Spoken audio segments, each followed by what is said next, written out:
Mumia! Free Mumia! Free Mumia! Free Mumia! Free Mumia! Free Mumia! Free Mumia!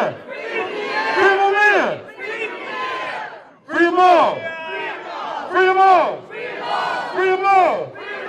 Free them all! So we know why we're here today.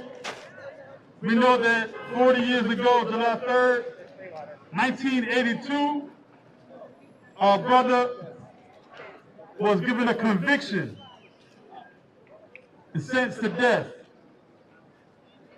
December 1st, 81, he gets arrested. July 3rd, 82, he gets convicted. And so for 40 years now, not only has he been claiming his innocence, but we've been building a national and international movement to get him released. Is that right? That's right. That's right. Will we do it? Yes. Can we do it? Yes. So today is only one part of the tactic to make sure that our brother comes home soon. And we know based on historical evidence, not only is he going to be coming home soon, but we think about Herman Bell. Is he home? Yes. We think about Jalil Muttaqim. Is he home? Yes. The Move Now, are they home? Yes. Sundiata Kohli just came home. Is he home? And so many more political prisoners, from Seth Hayes to Robert King, Oscar Lopez Rivera, and so many others. Russell Maroon Schultz, who came home last fall. Rest in power to the soldier and the general. Yes. And so our goal, we know more than anything else, we have more confidence now than ever before that we can bring our brother home.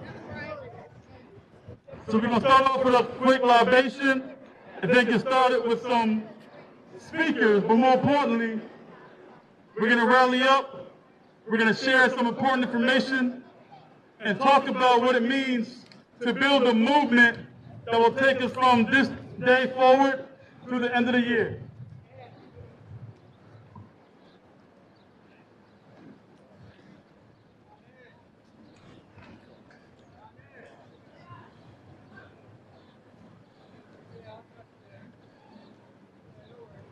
Reporters wanted to acknowledge the creator that goes by many names, who we understand that allowed us to be here today with the sun shining on us so beautifully. With that, we say Ashe. Reporters want to acknowledge all those ancestors who fought and died, those who actually found themselves in the belly of the ship, and those who actually jumped off the ship, seeking freedom in the waters below. With that, I say Ashe.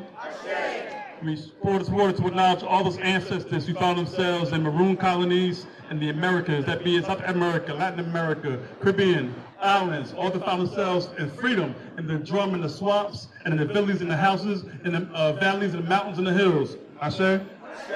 Reporters want to acknowledge all those who fought and created insurrection, those who poisoned food, those who poisoned crops, those who left the plantation, those who fought and knew what it meant to seek freedom outside of the plantation. Did I say Ashe? Report for those who did nothing but remain alive. Oftentimes we don't talk about those who just understood that just to live day to day, that was the part of the revolution, that was the part of their history, that was the part of their experience, and that was the part of their very existence, just to be alive in that time period. Ashe? Reporters wanted to acknowledge all those freedom fighters, all those ancestors who understood to fight, who picked up a weapon. Did I say Ashe? Reporters wanted to acknowledge all those who fought through all the different movements from Jim Crow Reconstruction all the way up to the Black Power movement. Did I say Ashe? Now we want to raise up those folks who are in your personal bloodline. We always go personal bloodline first before anything else. So we want to raise them to the space. I'll start by saying my grandma Mary. Ashe. Butch, Ashe. Feel free to say your name. Ashe. Ashe. Ashe. Ashe. Ashe. Ashe. Ashe. And now we'll go to our collective, those who are in our collective history, those who have either inspired us, motivated us, but also more importantly, were impacting us in several different ways. I'll say Malcolm X, Ashe. Ashe, Ida B. Wells.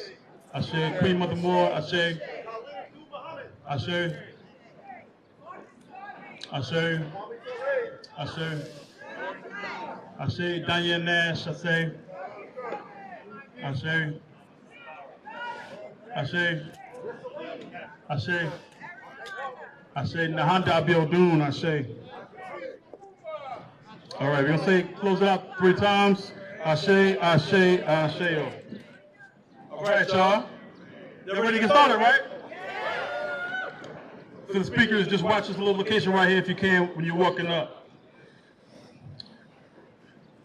So this energy right here is in the spirit of, y'all might have seen on the flyers, as people have. If you need a flyer, we can give you one.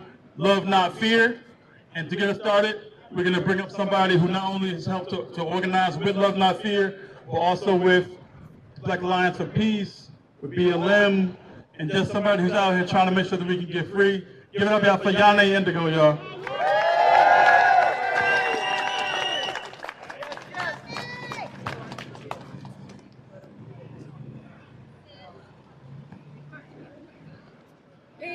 Peace. How are we doing? So I'm really excited to be here with you all today because, you know, I really appreciate coming up after the libations and coming right after the libations, because what I really want to focus on today is our spiritual power. This campaign is a Love, Not Fear campaign. And love is a powerful energy. It's not a physical thing, it's a spiritual thing. And it is the thing that drives us into this work in the first place. It is what keeps us alive, and it is what keeps us fighting. And we have, in a lot of ways, been separated from our spiritual reality, which is the only real reality anyway. And it's important to them that oppress us that we have that kind of separation, because of how much power we actually have when we are well connected spiritually. And you can look at just the example, it's an old example of the Haitian Revolution, where this small group of under-resourced individuals who have been living enslaved and therefore having no access to major arms and major artillery defeated the largest and most feared navy in the world. How did they do that? They did that with their spiritual power. And we're never taught about that, because there's no interest in us having any connection to that spiritual power, because we wouldn't even be here right now. We wouldn't have to be worrying about and fighting for freedom, because we would already be living in the freedom that we were born with from the beginning. And so we do a lot of talking about all of this liberation work that we want to do, and we talk about how we're going to do it using their tools and their weapons and their bullshit laws and their bullshit courts, and that shit's not going to work. We have to access the universal laws that cannot be changed, that cannot be transformed, that you can't switch around based on what it is you want to think is right and what you want to make right for yourself. The universal laws are universal. And those are the only laws that we need to be heeding to. And so it's time for us to shift, and it's a consciousness shift. We have to shift into a place where we are able once again to tap into and embody our spiritual power, and to only heed to the universal laws, the laws that rule all of life, the universe, including these courts, these bullshit ass courts. I have myself been deepening my spiritual study and my spiritual practice, and I have been receiving messages that I want to share and have been compelled to share, even though I felt a little anxious about it, because I wasn't sure if people would be ready to hear it, but I don't have a choice, especially if I want my brother, Mumia, to be free, because he's not going to. If these courts were going to do something just, they'd have done that shit by now. It's been 40 years today. It's been 40 years since the court had opportunity to make the right decision, and our brother is sitting in jail right now. They are trying to kill him. And if we are going to do something about it, we have to do the work we've been doing. We have to do the physical work. We have to embody that, but we also have to deepen our spiritual practice, because that is what empowers the work that we're doing physically.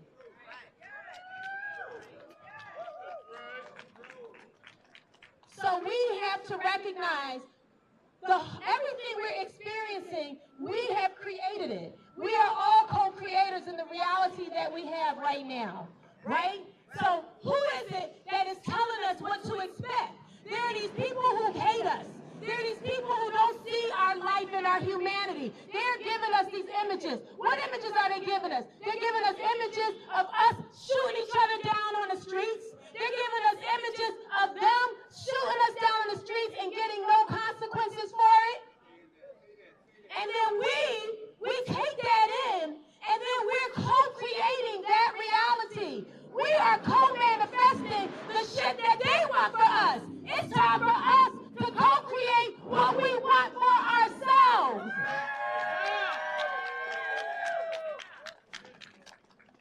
And so, one of the things, ironically, that I received as a message is that one important step for us to be able to live in the freedom that we actually always have. We are free. We were born free. We are free. We are not living in the reality of our freedom. But one of the things that we need to do in order to help us shift our minds is to free our political prisoners. Isn't that something? We need to free them all. And what I want to ask of you all is I want to ask you all in your meditations, in your prayers, in whatever kind of process that you use in order to tap into the higher source of power, our collective consciousness, our collective spirit that actually creates on our behalf our collective reality. I want to ask you to say very specific mantra. There are 5 political prisoners who we need to be focusing on in the mantra. We have to free all of them, of course. It's just a step.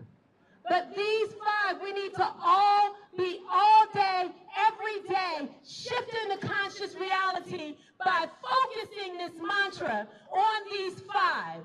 And the mantra is simple. They are home, free, and healthy. Mumia Abu-Jamal is home, free, and healthy. Mutulu Shakur is home, free, and healthy. Kamal Siddiqui is home, free, and healthy. Lena Peltier is home, free, and healthy.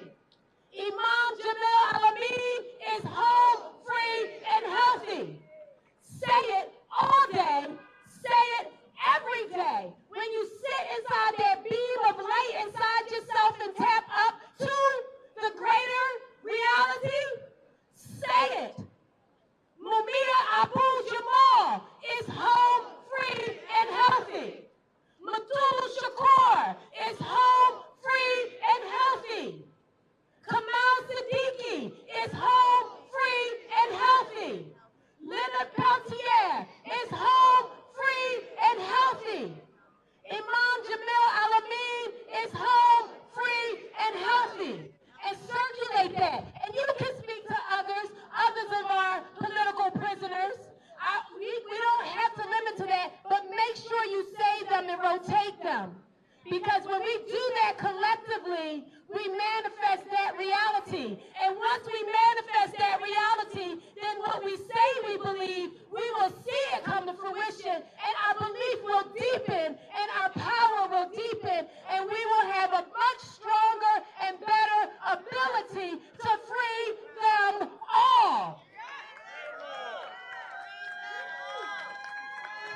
What's the affirmation? What's the affirmation? What's the affirmation? I heard home. Say it again. There you go, there you go, there you go. Coming up next, y'all, because we're going to keep things pushing. We know that we're in the sunshine. This brother of ours is now leading a lot of the work with the Human Relations Commission. Human Rights Coalition, HRC. We had a beautiful celebration for him just a few weeks ago after he came home after more than 33 years, y'all. Give it up for that, first of all. 33 years coming home right to the work. Give it up for our brother, y'all, Brother Chakabuna, y'all.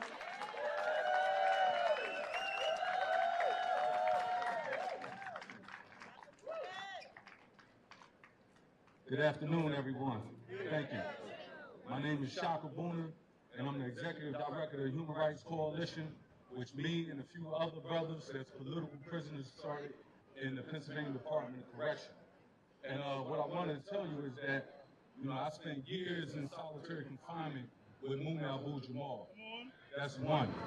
Two, I can tell you about his character and his history of struggle in this city and in this country. And third, I can talk about his innocence. So what I want to tell everybody is that Mumia Abu-Jamal is not in prison for murder. He's not in prison for murder of a police officer. He's in prison for speaking up for the rights of oppressed people, whether they black, white, brown, whoever. He's up for speaking to the people. And back in the day, I remember when I was a young child, and I used to listen to him on the radio, and he used to speak about the MOVE members in this city, how they was being oppressed by the mayor of the city at the time, which was Frank Rizzo. And they had an oppression campaign going out on the MOVE members, and we used to go and help them out as kids. But they made everybody believe that the MOVE members was the problem in the city, when actually they were the problem in the city. So we gave them our assistance. And because Mumia spoke out for those people, he became a target of COINTELPRO, a federal counterinsurgency program that was geared to destroy black, brown, Caucasian resistance in this country. And they targeted the organizations for destruction, they targeted the leaders for destruction and for assassination. And so many people succumbed to this COINTELPRO program. And Mumia Abu-Jamal was targeted as a youth in the Black Panther Party right here in Philadelphia, because they seen the power of his voice. This is way before he became the voice of the voices as we know him to be today. So but once he became that voice and he became powerful and he established a platform to reach out to millions of people, they had to get him out the way. And they created a false or fabricated crime against him. They lined up false witnesses against him. They gave him an unfair trial. And they sentenced him, they convicted him, and then they sentenced him to death penalty. So the thing that we have to do is understand that anytime somebody speak up for the rights and the freedoms of everybody, they're going to become a target. We understand this with the Black Lives Matter movement, what happened then, of how they was in this city right here. The city administration, the police department were oppressing and trying to destroy that organization.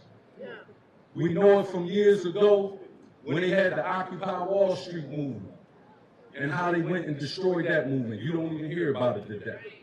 Every movement that a people have, no matter who the people is, they go and try to crush it. Any individual that comes up with a powerful voice, they go and try to crush it.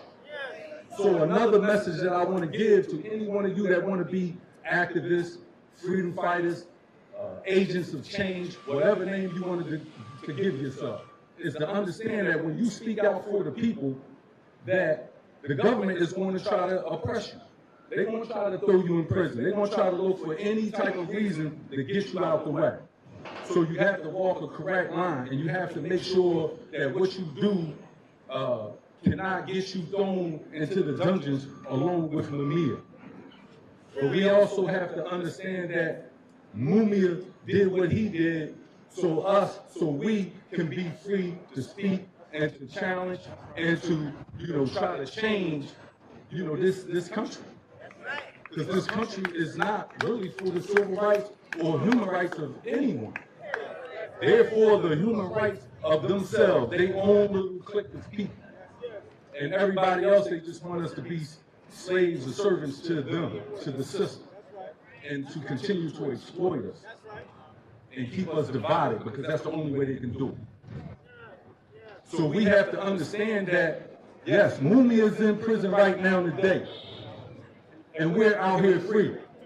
But we need to understand that at any time, the roles can be reversed, and you can find yourself right in prison along with it.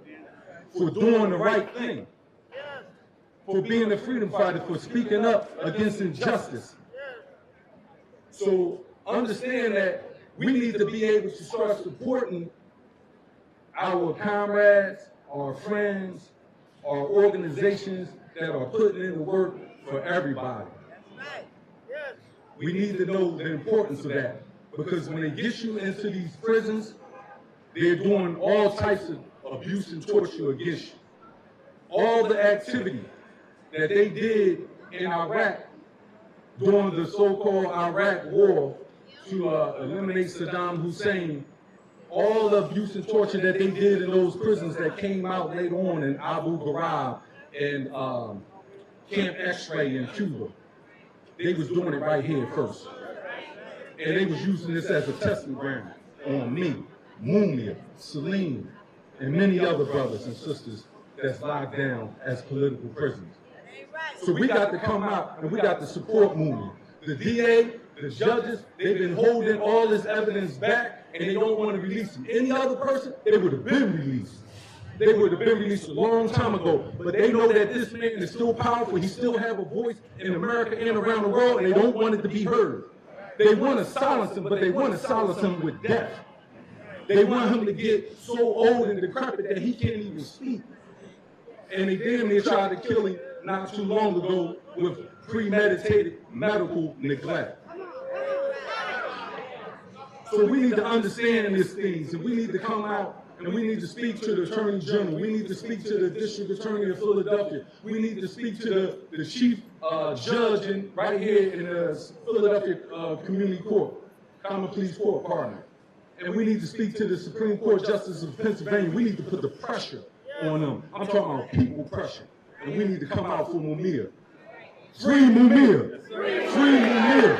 Free Mumia! Free Mumia! Free Mumia! Free Mumia! Free Mumia! Free all political prisoners. Native American political prisoners. Anti-imperialist community political prisoners. Black and brown political prisoners. Environmentalist political prisoners. Free the people. Peace.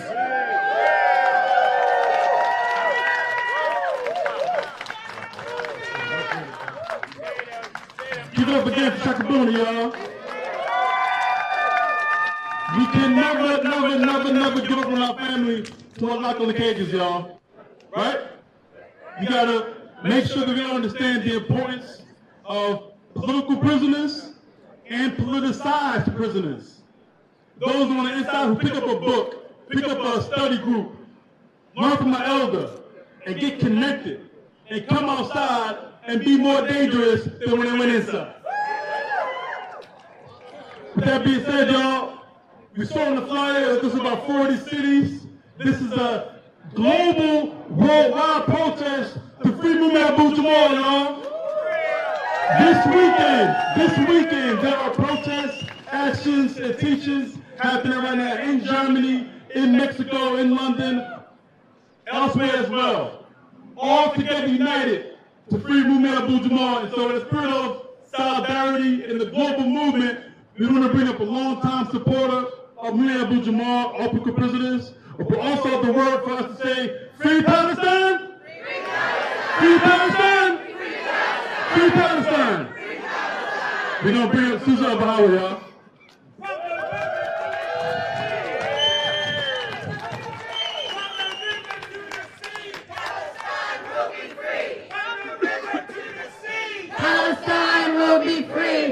brother come out. I wish we were here celebrating Brother Mumia's release, as we should be, but in the meantime, I'm very glad and honored to be here representing Palestine in the struggle to bring our brother home. I come from, oh, that's so weird, it's like echo in my ear, but I come from a whole nation of political prisoners. We are either political prisoners or political exiles. If we live in Palestine, we are prisoners in our homes, in our villages, completely controlled by foreign soldiers. If we live outside of Palestine, we are exiles, refugees, immigrants in host countries that don't much like us and don't really want us. And there are other prisoners, like Brother Mumia, who are shackled and caged, thrown into confinement, like Ahmed Manasra, who's been in solitary confinement since he was 13 years old. Our oppression and exploitation is one intersection, but another intersection are the tormentors who cause our oppression. Israeli and American colonialism are two heads of the same monster. Their uniformed thugs train and arm each other, and they practice on black and brown bodies here. Their politicians collude and make deals with each other and give cover to each other. Their corporations plot and rob us together. Prisons are now universal, and here in the United States, it's an industry. It's a whole profitable industry. Israel itself is a highly militarized prison state where half of the population, the entire indigenous population, lives under military occupation. And so with these prisons everywhere, you might be tempted to think that it's a normal thing.